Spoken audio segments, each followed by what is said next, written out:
Grabe yung uhong guys, oh. Ang laki.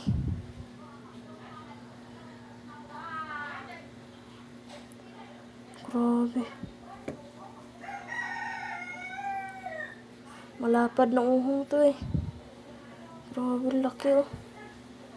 Nakuha ni tatay guys sa tubuhan. Ayan oh.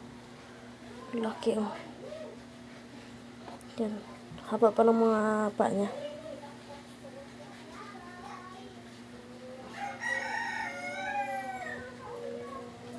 Grabe, laki oh.